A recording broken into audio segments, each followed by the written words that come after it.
Good morning. आज हम देखेंगे एंशियंट हिस्ट्री यूथ पब्लिकेशन के PYQ जो कि TGT PGT net JRF UP PCS RO में क्वेश्चन सिंधु सभ्यता से पूछे गए हैं। सिंधु घाटी सभ्यता की प्रमुख विशेषताएं। पहला क्वेश्चन है कि किस हड़प्पा स्थल से निकास नालियों के साथ फर से जड़ित 12 स्नानगृह का एक समूह सेट मिला हुआ है। तो राइट आंसर है इसका लोथल। लोथल के बारे में और जानते हैं। एक्स्ट्रा मैंने इसमें एक्स्ट्रा फैट भी ऐड कर दिया है जो कि क्वेश्चन में जो कि पढ़ने बहुत मददगार साबित होंगे। तो पहला ये है कि लोथल जो है वो किस नदी के संगम पर है। तो भोगवा और साबरमती के संगम पर लोथल है। लोथल के बारे में और महत्वपूर्ण जानकारी जो है कि यहाँ पर मनका बनाने का कारखाना मिला हुआ है। हड़प्पा लोथल जो है वो अहमदाबाद गुजरात ज़िले में सरगवल नामक ग्राम के समीप स्थित है और इसकी खोज SR राव जी के निर्देशन में करवाई गई थी। तो इस स्थल से निकास नालियों के साथ फर से जड़ित 12 स्नानगृह का एक सेट मिला हुआ है। एक क्वेश्चन और आता है कि नाव आकार की मोहर, और एक क्वेश्चन इसी से रिलेटेड है कि नाव किस मोहर पर नाव के चित्र बने हैं और नाव के आकार की मोहर। ये दो क्वेश्चन है। तो नाव के आकार की अगर मोहर पूछा जाता है तो वो लोथल हो गया, और अगर किस मोहर पर नाव के चित्र मिले हुए हैं ये इसका आंसर हो जाएगा मोहनजोदड़ो। दूसरा क्वेश्चन है निम्नलिखित हड़प्पा स्थलों में से किस एक स्थल से गर्त आवास मतलब गड्ढे वाले घर के प्रमाणों की प्राप्ति हुई है। तो उसका राइट आंसर हो जाएगा कुनाल। कुनाल कहाँ है? हरियाणा में है। सरस्वती नदी के किनारे कुनाल है और इसकी खोज जगपति जोशी और RS बिष्ट ने करवाई थी। यहाँ पे गड्ढे वाले घर मिले हैं। आप जानते होंगे कि गड्ढे वाले जो घर हैं वो नवपाषाण काल में बुर्ज़होम और गुफकराल से भी गड्ढे वाले घर मिले हैं। यहाँ पर कुनाल से चांदी के 2 मुकुट, सोने के गहने प्राप्त हुए हैं और हड़प्पा शैली के लाल मृदभांड सबसे पहले यहीं से मिले हुए हैं। तीसरा क्वेश्चन है कि निम्नलिखित स्थलों में किस एक से उत्तरवर्ती हड़प्पा काल, मालवा और जोरवे संस्कृतियाँ ये तीनों एक साथ कहाँ मिली हैं। तो कहाँ मिली हैं? दक्षिण के अहमदाबाद, महाराष्ट्र के दामाबाद में। दामाबाद में एक और जानकारी ये है कि दामाबाद से एक युवा पुरुष का शव मिला हुआ है जो कि उत्तर और दक्षिण में दफनाया गया था। दामाबाद से रिलेटेड जो और चीज़ें हैं कि या इसका उत्खनन SA साली जी ने करवाया था दामाबाद का। दामाबाद से कई सांस्कृतिक स्तर के मृदभांड मिले हैं जैसे कि सवालदा मृदभांड, उत्तर हड़प्पा मृदभांड, दामाबाद मृदभांड, मालवा मृदभांड, जोरवे मृदभांड। दामाबाद की चारों ओर पत्थरों की किलेबंदी की गई थी। इसके साथ साथ सुरकोटदा भी एक ऐसा स्थल है जिसकी चारों ओर पत्थर की किलेबंदी की गई थी। चौथा क्वेश्चन है कि निम्नलिखित हड़प्पा स्थलों में से कौन स्थल प्रारंभिक हड़प्पन चरण से संबंधित नहीं है। मतलब ऐसा कौन सा स्थल है जो उत्तर हड़प्पा काल से है। तो उत्तर प्रदेश का वो स्थान है हुलास। इसके साथ साथ हुलास के साथ साथ हम किसको उत्तर हड़प्पा काल से संबंधित मानते हैं। तो आलमगीरपुर, हुलास और मांडी और मांडा दो चीज़ें हैं। अगर मांडा होगा तो जम्मू कश्मीर होगा, अगर मांडी होगा तो उत्तर प्रदेश होगा। सनौली भी है जो कि उत्तर प्रदेश में है। ओके, तो उत्तर प्रदेश के सहारनपुर ज़िले में स्थित हुलास उत्तर हड़प्पा कालीन स्थल है। यहाँ से प्रारंभिक हड़प्पा स्थल के अवशेष नहीं मिले हैं। यहाँ से सैंधो लिपि युक्त एक ठप्पा प्रकाश में आया है। गेहूँ की कृषि के स्पष्ट साक्ष्य यहाँ से मिलते हैं। ये क्वेश्चन पूछा गया है, गेहूँ की कृषि के स्पष्ट साक्ष्य कहाँ से मिलते हैं। अगर क्वेश्चन में पूछा जाए कि चावल के प्राचीनतम साक्ष्य कहाँ से मिलेंगे तो वो हो जाएगा लहुरा देव। चावल के और भी साक्ष्य मिलते हैं जो कि ज्ञान से मिलते हैं और कोल्डी हवा से मिलते हैं, लेकिन अगर प्राचीनतम साक्ष्य पूछा जाए तो वो लहुरा देव है। हाँ, और उसके साथ साथ राखीगढ़ी, धौलावीरा और कुनाल से प्रारंभिक हड़प्पा चरण के साक्ष्य प्राप्त होते हैं। जो आलमगीरपुर है उत्तर प्रदेश का उत्तर हड़प्पा कालीन स्थल, वहाँ से कोई भी मोहर नहीं मिली है। और आलमगीर कहाँ है? मेरठ में है। पांचवा क्वेश्चन है कि सिंधु घाटी के निम्नलिखित में से किस स्थल की खोज राखाल दास बनर्जी ने की थी। तो सिंपल सा क्वेश्चन है, मोहनजोदड़ो की। अच्छा, इसके साथ साथ अगर पूछा जाए कि अगर क्वेश्चन ये भी आ सकता है कि मतलब जो राखाल दास जी इनके साथ साथ और कौन थे, तो इसके उत्खननकर्ता में जे एच मैके, जे एफ डेल्स, ये तीनों थे। मोहनजोदड़ो की खुदाई में राखाल दास बनर्जी, जे एच मैके और जे एफ डेल्स, ये तीनों थे। मोहनजोदड़ो की खोज राखाल दास बनर्जी द्वारा 1922 में किया गया था। यह एक प्रसिद्ध इतिहासकार थे। इनका जन्म मुर्शिदाबाद में हुआ था। कनिष्क निर्मित चैत्य, अच्छा, मोहनजोदड़ो को स्तूपों का शहर क्यों कहा जाता है? क्योंकि यहाँ पर कनिष्क निर्मित चैत्य मिला है, सबसे ज़्यादा कुआं मिला है, पुरोहित आवास मिला है, पशुपति की मूर्ति मिली है जिसके एक तरफ गैंडा भैंसा और नहीं, एक तरफ हाथी और बाघ और एक तरफ गैंडा भैंसा मिला हुआ है। इसको मृतकों का टीला कहा जाता है, सिंध का बाघ कहा जाता है। ये सब भी जानकारी है जो कि आ सकता है। रंगपुर की खुदाई में मिली सामग्री में सम्मिलित है, इसमें सम्मिलित है बताना है। तो धान की भूसी, हाँ मिली है धान की भूसी, खिलौने मिले हैं, विशाल स्नानागार मिले हैं, पुराने तांबे की कुल्हाड़ी मिली है, मनके मिले हैं, मिट्टी के बर्तन मिले हैं, मनके, खिलौने और धान की भूसी मिली है। तो क्या नहीं मिली है?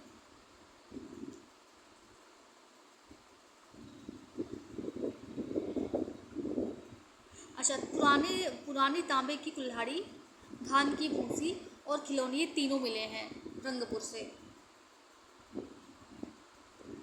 रंगपुर गुजरात की सौराष्ट्र प्रांत में स्थित नगर है। यह स्थल प्राक हड़प्पा, उत्तर हड़प्पा के समय का स्थल माना जाता है। मतलब हड़प्पा के पहले का भी रंगपुर जो है, ये स्थल रंगपुर प्राक हड़प्पा का भी है।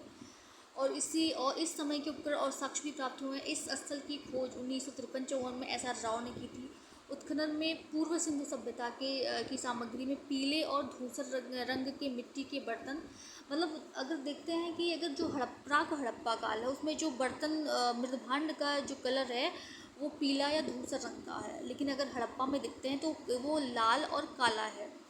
और अगर चित्रित धूसर देखते हैं तो वो ऋग्वैदिक काल का है। पीले और धूसर रंग की मिट्टी के बर्तन सिंधु सभ्यता की सामग्री में कच्ची ईंटों के दुर्ग, नालियाँ, मृदभांड, बाट, पत्थर के फलक, मिट्टी के पिंड आदि, पुरानी तांबे की कुल्हाड़ी, धान की भूसी के साक्ष्य मिले हुए हैं। निम्नलिखित में से कौन सा हड़प्पाकालीन स्थल हरियाणा में स्थित है? राखीगढ़ी है, जो कि सरस्वती नदी के किनारे है राखीगढ़ी।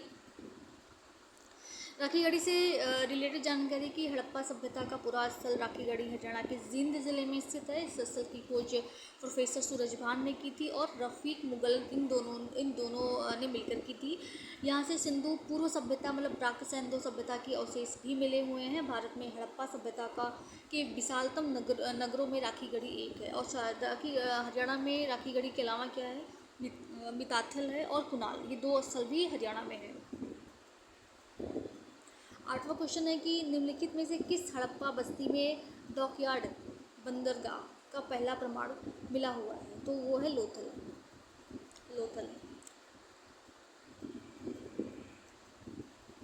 लोथल गुजरात के सरगवल गांव के पास साबरमती और इसकी सहायक नदी भोगवा नदी के बीच खंभात की खाड़ी में स्थित है। इसकी खोज 1954-55 में एस आर राव ने की थी। यहाँ से बहुचर्चित बंदरगाह डॉकयार्ड अथवा गोदीवाड़ा मिला है, जो इस स्थल के पूर्वी सिरे पर स्थित है।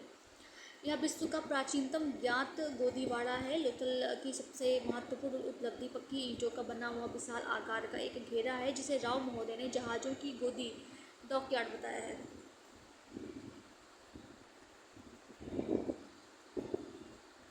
आईपीसी में निम्नलिखित में से किस स्थल से पुरातत्व संबंधी निष्कर्षों से पता चलता है कि कुशल मानव शिल्पकार द्वारा 7002 BCE तक दंत चिकित्सा का अभ्यास किया जाता था? तो मेहरगढ़ में और क्या चीज़ें थी कि यहाँ पर प्राचीनतम कृषि के साक्ष्य मिलते हैं। गेहूँ, जौ और कपास का साक्ष्य, भैंस को पालतू पशु बनाने का साक्ष्य मेहरगढ़ से मिलता है। वर्तमान समय में बलूचिस्तान प्रांत के मेहरगढ़ में पुरातत्वविदों ने पाया कि हड़प्पा काल के सिंधु घाटी सभ्यता के लोगों को चिकित्सा और दंत चिकित्सा का ज्ञान था। शारीरिक मानव विज्ञान, जिन्हें मिसौरी विश्वविद्यालय में प्रोफेसर इंडिया क्यूशीना की परीक्षण ने उस समय खोज की जब वो पुरुषों में से एक से दांत साफ करा रहे थे। बाद में उसी क्षेत्र में किए गए शोध में पाया गया कि दांतों का 7000 ईसा पूर्व में डेटिंग किया गया है, तकनीकी रूप से लिखित साक्ष्य के रूप में वर्गीकृत नहीं किया गया है।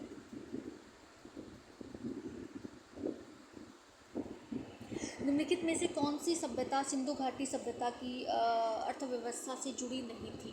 तो मतलब पूछ रहा है कि मतलब व्यापार कहाँ नहीं होता था। तो दक्षिण पूर्व एशिया और चाइना, यहाँ से नहीं होता था। सिंधु सभ्यता मुख्यतः व्यापार प्रधान थी। इस सभ्यता में व्यापार जल थल दोनों स्तरों से किया जाता था। मध्य एशिया, फारस की खाड़ी, उत्तर पूर्व अफगानिस्तान, ईरान, बहरीन द्वीप, मेसोपोटामिया, मिस्र, क्रीट आदि के साथ इनका व्यापार घनिष्ठ था। हड़प्पा सभ्यता के लंबी दूरी के व्यापार के संबंध में जानकारी का स्रोत। इस सभ्यता की वस्तुओं की उपमहाद्वीप के बाहर विभिन्न स्थानों की प्राप्ति में भिन्नता है। इससे सिद्ध होता है कि हड़प्पा सभ्यता का वाणिज्य संबंध दक्षिण पूर्व एशिया से नहीं था। मेसोपोटामिया के कुछ ऐसे स्थल हैं जहाँ पे हड़प्पा की वस्तुएं मिलती हैं, जैसे कि मेसोपोटामिया के स्थल हो गए उर, निप्पर, किस, लगस। ये ऐसे स्थल हैं जहाँ पे हड़प्पा की वस्तुएं मिली हैं। इन्हीं सब अवशेषों को देखकर लगता है कि हड़प्पा मेसोपोटामिया से सिंधु घाटी सभ्यता का व्यापार होता था। हड़प्पा छवियों और लेखन का मुख्य स्रोत कौन सा था?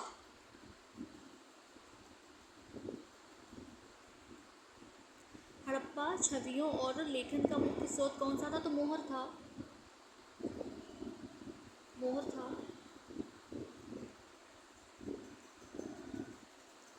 सैंधो लिपि एवं सैंधो लिपि एवं सैंधो धर्म की अधिकतम जानकारी मोहरों से मिलती है। सबसे ज़्यादा अगर पूछा कि सबसे ज़्यादा मोहर कहाँ है, तो वो है मोहनजोदड़ो से मिले हैं सबसे ज़्यादा मोहर। और मोहरों पर किस जानवर का अंकन नहीं है पूछा गया है, तो गाय का अंकन नहीं है। मोहरों को ही हड़प्पा संस्कृति की सर्वोत्तम कलाकृतियाँ माना गया है। मोहरों पर सबसे ज़्यादा अंकन पीपल का, उसके बाद एक श्रृंगी पशु का, इसके बाद हाथी, बाघ, बारहसिंघा, मगरमच्छ, भैंसा, गैंडा, सांड आदि का अंकन हुआ। इन पर गाय, घोड़ा और ऊँट का अंकन नहीं हुआ है। ओके। सिंधु की सहायक नदी का नाम बताइए जो हड़प्पा सभ्यता के तुरंत बाद सूख गई थी। इसके अवशेषों को वार्षिक बाढ़ से बचाती रही थी। तो हकरा नदी। ऋग्वेद के साक्ष्य के आधार पर कुछ विद्वान सरस्वती नदी के इर्द गिर्द ही हकरा नदी का प्रवेश मानते हैं, लेकिन सरस्वती नदी की पहचान बहुत से पुरातत्वविदों ने घग्गर और हकरा नदी से की है। उस समय जब आर्यों का फैलाव भारत भूमि पर होना शुरू हुआ था तो ये नदी सूख चुकी थी। इस क्षेत्र का रफ़ीक मुगल ने अध्ययन किया है। यहाँ उन्हें घग्गर हकरा के डाई बेड पर चित्रण धूसर काल की वस्तुओं के संकेत मिले हैं। इस प्रकार चोलिस्तान मरुस्थल हकरा पीठ के पूर्व और दक्षिण में स्थित है। निचले भाग में हकरा सिंधु नदी से मिलकर कच्छ के रण में गिरती थी। निम्नलिखित में से कौन सा हड़प्पा सभ्यता की धातुकर्म तकनीकी नहीं थी? हाइड्रोमेटलर्जी। इसमें एक लॉस्ट वैक्स विधि भी थी, धातुओं को बनाने की लॉस्ट वैक्स विधि। तो मतलब कोल्ड हम मेरिंग थी, 2 टुकड़े पत्थर के सांचे थी, उथली धुलाई थी, लेकिन कौन नहीं थी? तो हाइड्रोमेटलर्जी।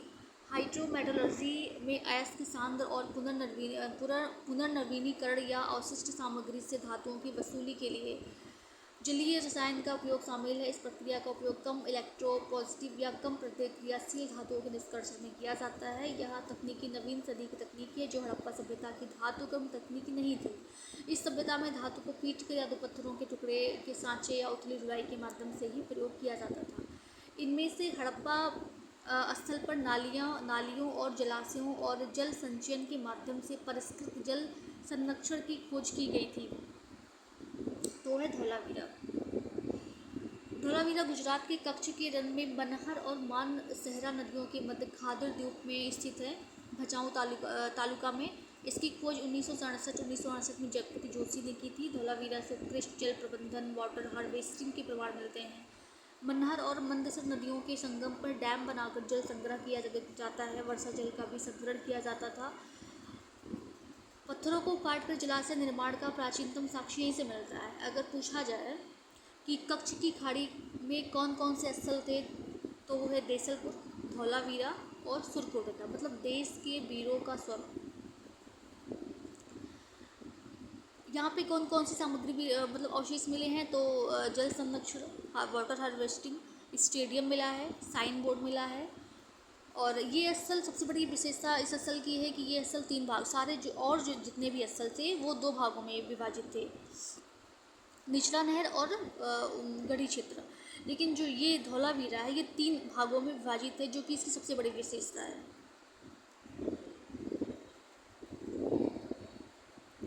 सिंधु घाटी सभ्यता की पशुपति मुहर निम्नलिखित में से किस स्थल पर खोजी गई है, तो वो है मोहनजोदड़ो।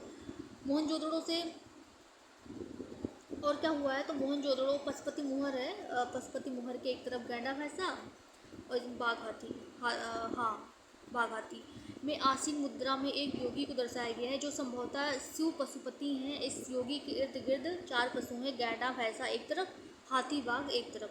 सिंहासन के नीचे 2 मृग दर्शाए गए हैं। पशुपति का अर्थ पशुओं का स्वामी होता है।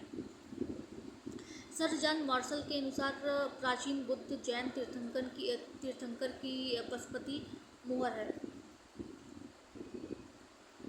तांबे की मुहर कहाँ से मिली है, अगर पूछा मतलब सिंधु घाटी सभ्यता में जो सबसे ज़्यादा मुहर है वो सेल खड़ी की बनी हुई है। लेकिन अगर पूछा जाए कि तांबे की मुहर कहाँ से मिली है, तो वो मिली है लोथल और देसलपुर से मिली है। सिंधु घाटी सभ्यता में निम्नलिखित में से किस अवधि से संबंधित है, तो कांस्य युग से संबंधित है। सिंपल सा क्वेश्चन है, कांस्य युग से संबंधित है। कांस्ययुगीन सभ्यता 20वीं सदी के आरंभ तक तो सभी पुरातत्ववेत्ताओं का मानना था कि वैदिक सभ्यता ही भारत की सबसे पुरानी सभ्यता थी। पर जब 1921 में दयाराम साहनी के नेतृत्व में हड़प्पा की खुदाई की गई तो सारी दुनिया को पता चला कि वैदिक सभ्यता नहीं बल्कि सिंधु घाटी सभ्यता भारत की सबसे प्राचीन सभ्यता है। भारत में कांस्य युग की अपने आप में सबसे विकसित सभ्यता सिंधु घाटी सभ्यता थी। अगर मृदभांडों के अनुसार देखें कि किस टाइम पीरियड में कौन से मृदभांड थे, तो लाल गुलाबी मृदभांड ये पाषाण काल में थे, देखने को मिलते थे। गैरिक मृदभांड ताम्र पाषाण काल में देखने को मिलते थे। धूसर मृदभांड ये ऋग्वैदिक काल में, और काले और लाल मृदभांड ये सिंधु घाटी सभ्यता में देखने को मिलते थे। ये है एक्स्ट्रा जानकारी। अब match the following. Dayaram Sahni, तो सिंपल सा क्वेश्चन, दयाराम साहनी हड़प्पा, और Surajbhan Rakhigarhi, Alexander Cunningham Taxila, H D. Sankalia Nevasa.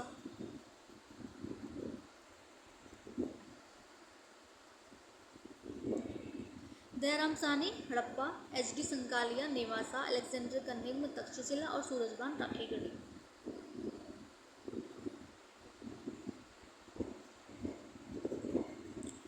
Direct इसका आंसर देख लेते हैं। बनावली की खोजकर्ता कौन है, तो आर.एस. विस्ट हैं। धौलावीरा के जगपति जोशी, जो कि मनहर और मानसेरा नदियों के बीच में स्थित है। मीताथल गुजरात में हरियाणा में स्थित है। सूरजभान इसके उत्खननकर्ता। राखीगढ़ी बसंत सिंहदेव।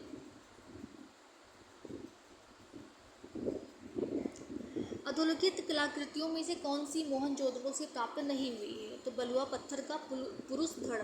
जी जो बलुआ पत्थर का पुरुष धड़ है वो हड़प्पा से मिला हुआ। बाकी पशुपति मुहर, कांस्य नर्तकी, बैठी मुद्रा में पुरुष मूर्ति अथवा पुरोहित, जो कि तिपतिया अलंकरण जो ओढ़े हुए हैं, तिपतिया अलंकरण ओढ़े हुए हैं, सॉल मतलब एक प्रकार का सॉल ओढ़े हुए हैं, उसकी मूर्ति मिली है मोहनजोदड़ो से।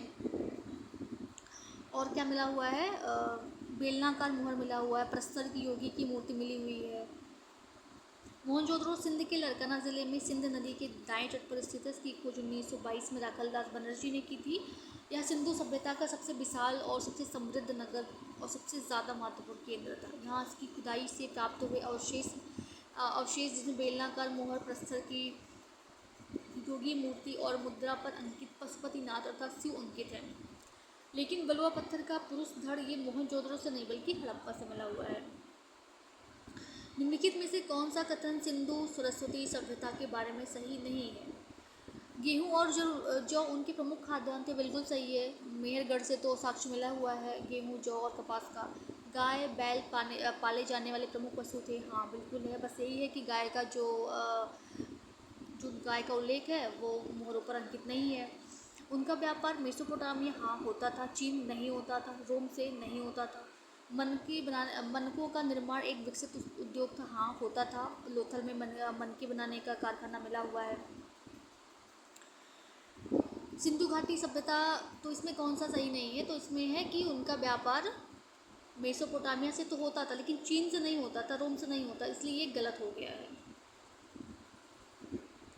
सिंधु घाटी सभ्यता या सिंधु सरस्वती सभ्यता का विकास सिंधु नदी के किनारे फली फूली थी और इसके अधिकांश स्थल घग्गर नदी में पाए गए हैं, जिससे यह सभ्यता अधिक उपजाऊ और समृद्ध रही होगी। सभ्यता में गेहूं जो उनके प्रमुख खाद्यान्न थे, इसके अलावा मटर, तिल, सरसों, बाजरा, ज्वार भी था। इनके जानवरों में भैंस, बैल, गधा, गाय, बकरी, हाथी, कुत्ता भी था। अगर देखें कि मतलब इनका जो बाहरी व्यापार था वो मेसोपोटामिया से बहुत ज़्यादा था, क्योंकि मेसोपोटामिया के जो विभिन्न स्थल हैं जैसे कि सुमेर, उर, तेल, असमर, किस, उम्मा, लगस, निप्पुर, असुर, इन सब स्थलों से सैंधव वस्तुएं प्राप्त हुई हैं। और लोथल से तांबा और हाथी दांत की वस्तुएं मेसोपोटामिया नगरों को प्रचुर मात्रा में भेजी जाती थी। जो मेसोपोटामिया का एक स्थल है उर, वहाँ जब खुदाई हुई थी तो वहाँ पे हड़प्पा मूल का एक तांबे का श्रृंगार दान मिला हुआ है।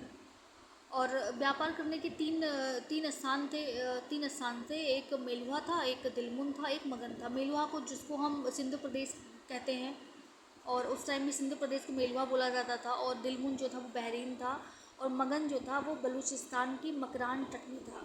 जैसे कि अगर कहीं व्यापार होता है तो बीच में कहीं हम रुकते हैं ना, तो जो रुकने का एक जगह था वो दिलमुन बहरीन था।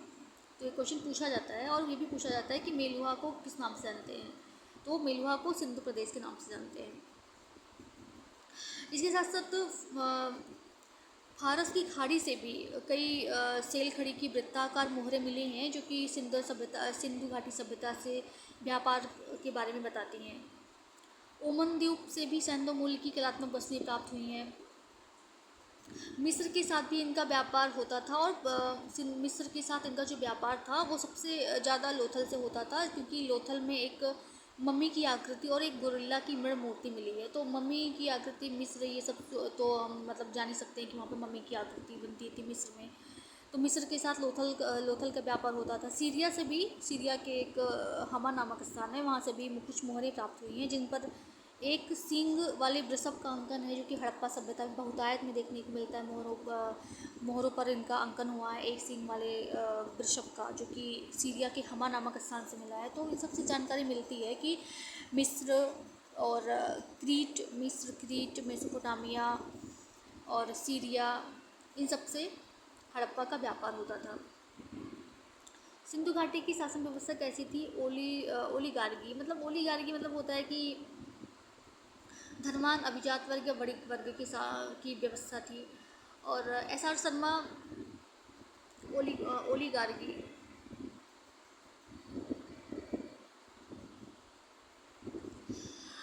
सिंधु घाटी सभ्यता की शासन व्यवस्था ओलीगार्गी थी। ओलीगार्गी का अर्थ होता है धनवान अभिजात वर्ग या वणिक वर्ग। Doctor R S. शर्मा के अनुसार सिंधु सभ्यता के लोगों ने सबसे अधिक ध्यान वाणिज्य और व्यापार की ओर दिया था, अतः हड़प्पा सिंधु सभ्यता का शासन वणिक वर्ग या ओलीगार्गी के हाथों में था। तो मतलब इन्होंने व्यापार वाणिज्य पर ध्यान तो दिया, लेकिन ये वस्तुएं कहाँ से मंगाते थे और कहाँ ये खुद जो ये उपजाते थे वो कहाँ भेजते थे? तो देखते हैं कि हाँ मतलब ये मैसूर से ये लोग सोना मंगाते थे, और राजस्थान, बलूचिस्तान, मद्रास से तांबा मंगाते थे, अजमेर से सीसा मंगाते थे, कश्मीर और काठियावाड़ से बहुमूल पत्थर मंगाते थे। मोहनजोदड़ो और लोथल से हाथी दांत के बने हुए तराजू के पलड़े मिले हुए हैं। और ये मतलब जो चांदी थी वो अफ़गानिस्तान, आर्मेनिया और ईरान से चांदी मंगाते थे। और लाजवर्द मणि का भी आयात अफ़गानिस्तान, आर्मेनिया और ईरान से करते थे। बलूचिस्तान में कौन से स्थल हैं? सुद का गैंडोर है, सुद का को है, बालाकोट है, राना गुंडई है। और सिंध में कौन सा है? तो मोहनजोदड़ो है, चंदूदड़ो है, आमरी है और कोटदीची है। हड़प्पा में कितनी धान्य कोष्ठ है? 6 है। हड़प्पा से छः खाने की 2 पंक्तियों में निर्मित कुल 12 कक्षों वाले एक अन्नागार का अवशेष मिला हुआ है, जिसका कुल क्षेत्रफल 2745 वर्ग मीटर से अधिक है। मतलब जो अनाज कूटने का जो एक पार्टी होती थी वो हड़प्पा से मिला हुआ है। तो वही पूछ रहा है कि धान्य कोष्ठ कितने मिले हैं, जो 6 खाने की 2 पंक्तियों से निर्मित कुल 12 कक्षों वाले अन्नागार के अवशेष मिले हुए हैं। राजस्थान के कालीबंगन और हरियाणा के बनावली के हड़प्पा पूर्व की अवस्था स्पष्ट रूप से क्या थी, तो चालकोलिथिक थी।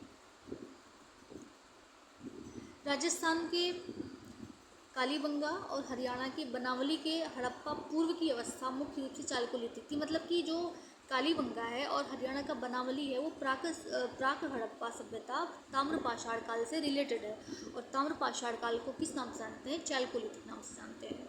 और यहाँ के जो मृद्भांड है वो तो हमने बता ही दिया आपको, गुलाबी, पीले।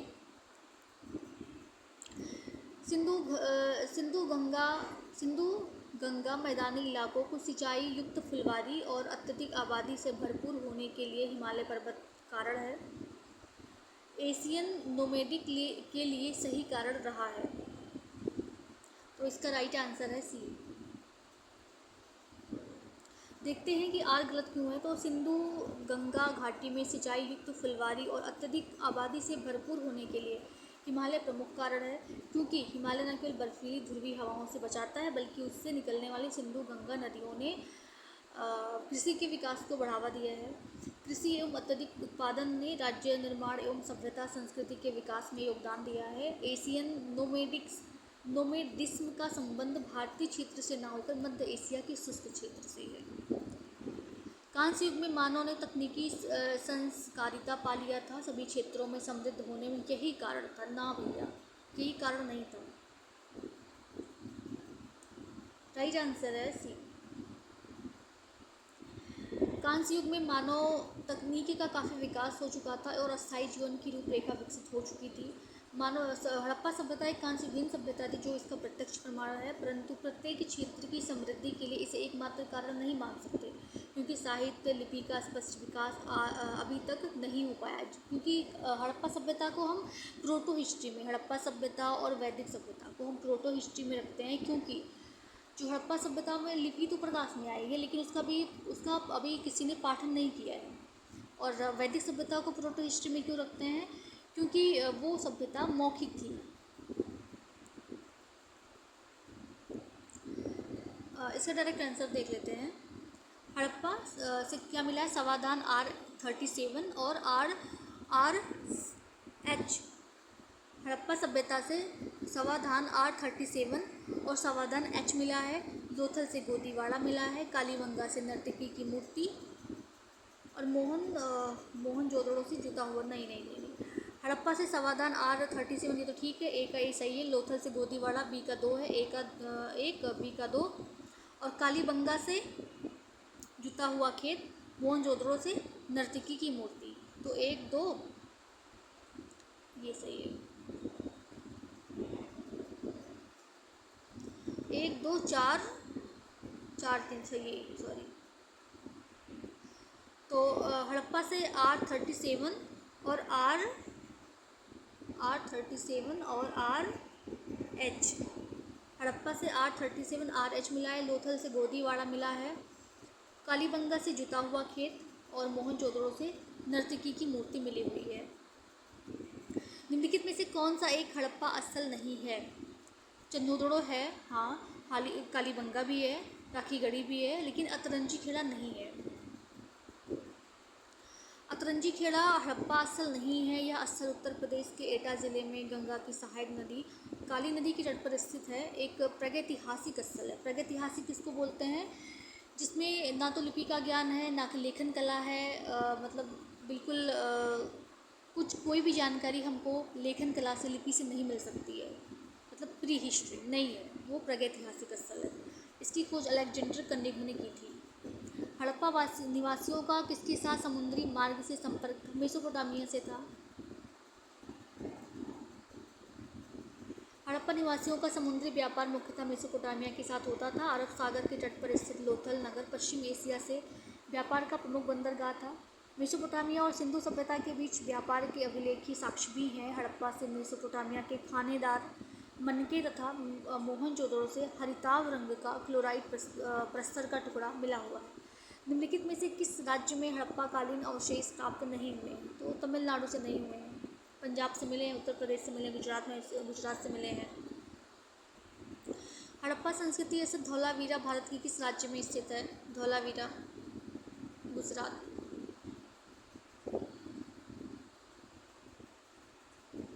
गुजरात में और कौन कौन से स्थल हैं? तो गुजरात से लोथल, रंगपुर, रोजदी, सुरकोटडा, धौलावीरा, भगवतराव।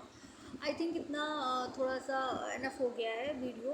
तो 30 के बाद हम अगले वीडियो में देखेंगे। Thanks for watching. Thank you.